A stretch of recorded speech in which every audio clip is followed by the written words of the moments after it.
Vamos a cambiar de tema a uno que no solamente tiene con los ojos puestos al mundo, sino que también se da aquí en nuestro país. Hablamos de dos padres de Reino Unido que se vieron en la obligación de internar a su hija, escuche bien, de tan solo 9 años por su adicción al videojuego Fortnite.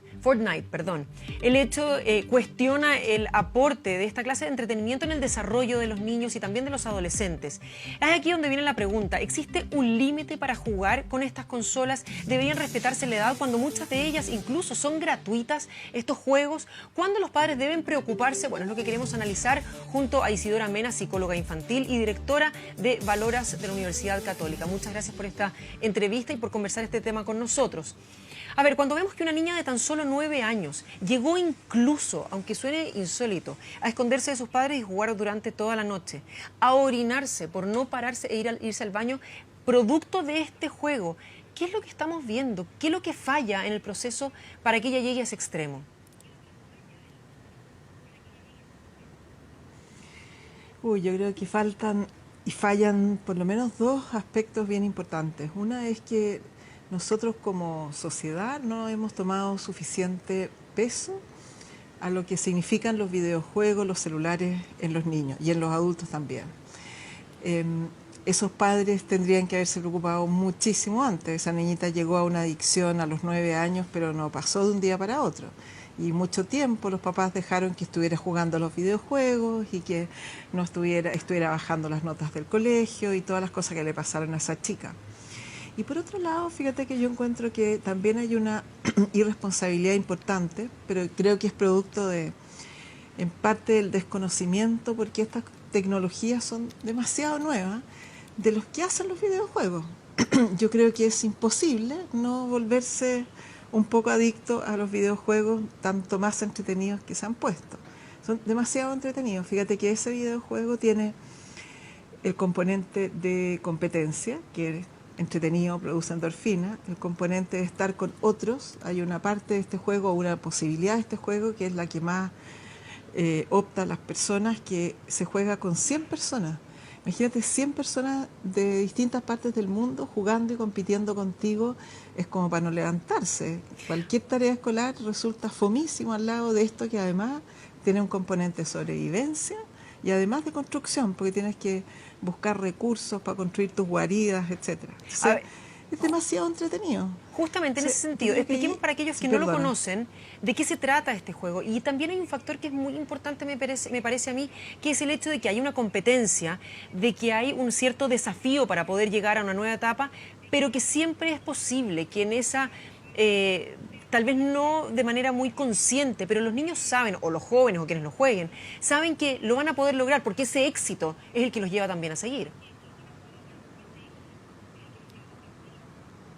Por supuesto, por eso es la competencia. Este juego tiene además una cosa interesante. Se trata, mira, en breve el planeta ha sido atacado, no existen muchos sobrevivientes, hay unos pocos, dentro de los cuales estás tú, por unos seres como extraños de los que hay que protegerse. Y entonces hay que protegerse, y ahí se pueden hacer asociaciones entre los sobrevivientes, se pueden hacer construcciones para poder ocultarte en guarida. Uno busca recursos para poder hacer sus construcciones de los recursos naturales que hay, materiales. Entonces, y tú puedes asociarte con otros más para poder protegerte, y también puedes estar en conjunto con otros 100 trabajando en esto. Y bueno, tienes que sobrevivir a que te maten a ti también. Es que eso es lo que pasa, que a diferencia de otros juegos, cada vez más... Perdón, pero es que a diferencia de otros juegos, hay no solamente un componente de construcción, porque muchos niños lo presentan así frente a sus padres, como que no, voy a reconstruir el mundo, y hay una casi que una sensación de que altruista este niño que se va a poner a reconstruir, pero hay un componente de destrucción importante también, de esta sobrevivencia en la cual obviamente que siguen matando a otros, digamos, es la forma que tienen de defenderse. De hecho, si tú sobrevives, ¿por qué no sobrevivió otro? Pero mira, incluso quítale ese componente, incluso quítaselo. De hecho, en este le quitaron el componente de sangre, que tú matabas a otros, de sangre, que uno podría decir, darle una alerta a uno. Pero quítale todos esos componentes malos. Igual es demasiado entretenido y las posibilidades de dejar de hacer cosas en la vida real por estar jugando son muy altas. Imagínate que sea todo construcción, que nadie se muere y que todo el mundo esté feliz construyendo un mundo maravilloso, pero virtual. Deja de construir el mundo maravilloso en la realidad, en definitiva. Deja de ir al colegio, deja de comer. Esta niñita ya no quería ir ni al baño. Entonces hay algo en la que tenemos que decidir: ¿queremos que los niños se entretengan de esa manera adentro en el espacio virtual? ¿O pensamos que ese espacio virtual no es donde queremos que se entretengan? Aquí yo creo que hay que tomar decisiones drásticas. Yo opino que no hay que dejar a los niños hacer videojuegos, usar videojuegos, hasta que se logren videojuegos donde pueda haber más control del tiempo en que estás. Por ejemplo, videojuegos fascinantes para aprender cosas en el colegio. Me parece que sería una muy buena idea y para allá creo que debería ir la industria del videojuego. Pero lo otro creo que es demasiado peligroso, demasiado peligroso. Es como, no sé, la marihuana también es fascinante, entretenida y lo pasas regio y puedes encontrar cosas muy bonitas y ver el mundo color de rosa. Pero ¿qué es lo que se estimula con el videojuego niño, que lleva a que los niños se enamoren? Endorfina, fundamentalmente. Y esta endorfina, ¿cómo la podemos tratar de replicar en la vida para tratar de buscar alternativas? Mira, los componentes que comentaba que estaban en los videojuegos lo podemos usar en las actividades de aprendizaje, por ejemplo, o en las actividades que hacen los padres con los hijos. Estar con otros y cooperar con otros, o sea, trabajar en equipo. Juegos que tengan algo de competencia, pero no necesariamente para destruir al otro. La competencia es entretenida, es lúdica, es divertida y uno la puede poner en términos no agresivos con otros. Sobrevivencia, cosas como más épicas, ayudar a sobrevivir a otros, todos los trabajos voluntarios que están muy de moda y que importan mucho. ¿Por qué a todos les gusta? ¿Por qué a los jóvenes les gusta? Porque hay una cosa de ayudar a sobrevivir a otros también. Tiene la cosa épica, soy un poco héroe, salvo, ayudo, ese tipo de cosas a los jóvenes les encanta. En los colegios se puede hacer. Nosotros en Valora proponemos el proyecto ciudadano de curso, un proyecto que al curso lo mueva a sentirse héroe, digamos. Entonces, cooperar con otro, lo épico sobrevivencia que se parece, y algo de competencia también como juego. Son cosas que son interesantes. Y desafío cognitivo. Fíjate que si tú miras el colegio, la escuela, ninguna de esas cosas están. En general los trabajos que hay, las actividades que hacen, tienen muy poco desafío cognitivo, muy poco desafío. No estás involucrado tú como persona. Es como yo aprendo cosas para que al colegio le vaya bien en el Sims, en definitiva. No es lata, no tiene nada de... Es justo al revés de ese juego. O sea, en la escuela tiene que ser un juego con los principios del videojuego.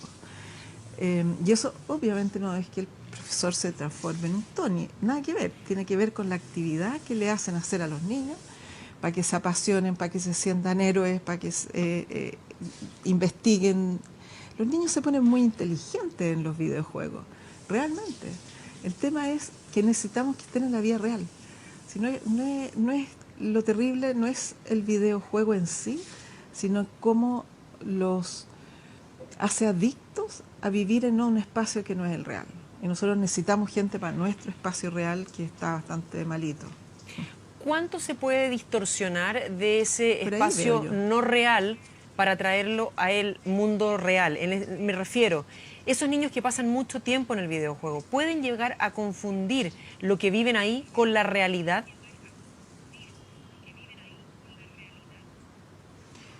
Mira, hay de todo. Hay niños que lo han hecho. La tendencia no es a que lo confundan, pero hay niños que sí, así como hay niños que se ponen adictos como esta chicoca. No todos los niños tienen una personalidad adictiva tan fuerte. Pero claro, es más preocupante. Mira, lo que se ha visto es lo que a todos sí les pasa, y es un hecho científico, es que el tiempo que pasan en el videojuego no lo usan en la realidad. Y eso es un problema importante, o sea, súper importante. O sea, no es que confundan la realidad con la realidad virtual, sino que no están en la realidad. Usted decía, Están ideal entre que el no computador. jueguen videojuegos, pero si vamos a lo concreto, sí, se pasan muchas horas. ¿Cuál sería la recomendación?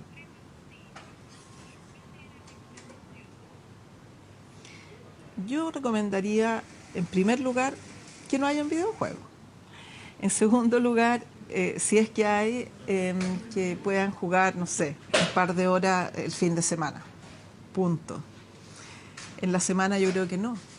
Realmente creo que no. Creo que los niños tienen que estar con la mente en jugar, en crear y en aprender.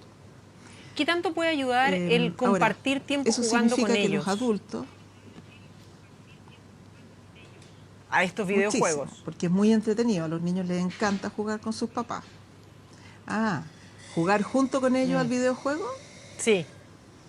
si son 2 horas o 3 el fin de semana, me parece bien. Si es además en la semana, no, porque los adultos también somos adictos a estas situaciones virtuales y a estos juegos. También, mire, es cuestión de mirar cómo usamos el celular.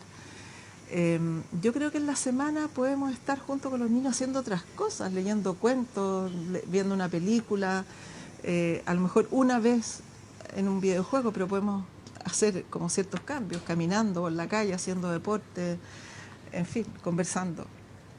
En ese sentido me iba a nombrar No es necesario actividades, estar tanto tiempo en el videojuego. claro, actividades que pueden hacer los padres con los niños porque convengamos que es una tarea y una tarea a veces titánica sacarlos de los videojuegos. A veces titánica, Sacarlos perdón, de no los te escuché lo último. videojuegos. Es una tarea titánica. Lo que pasa es que una vez que los metiste, los dejaste adictos, los pusiste al lado de la droga.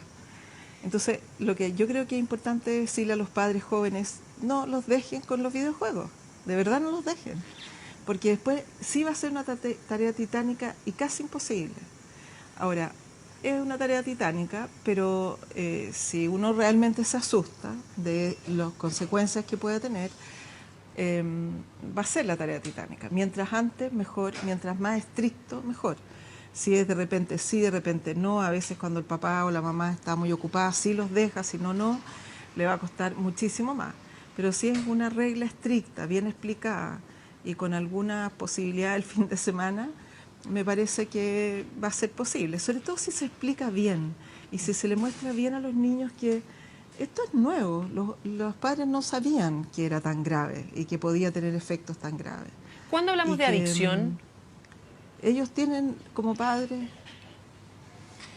cuando ya dejas de hacer cosas que te permiten, o sea, cuando ya tienes una necesidad biológica, porque realmente biológicamente te sientes mal, te sientes deprimido, te sientes menos vivo cuando no estás haciendo esa actividad, y psicológica, porque te pones triste, te enojas, en fin, todo lo que le pasó a esa chicoca es claramente una adicción, por eso la internaron, solo que habría que internarla junto con su familia, porque ahí tiene que salir de la adicción, y salir de la adicción significa, entre otras, la más importante es lograr encontrar entretención y vida fuera de ese juego. Y eso tiene que ayudar a la familia. Si la más familia la ayudó a meterse en esa adicción.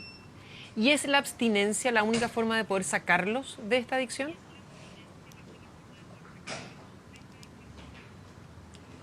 Mira, hay distintas propuestas. La abstinencia total es una línea, pero también hay propuestas que me parecen mejores, que son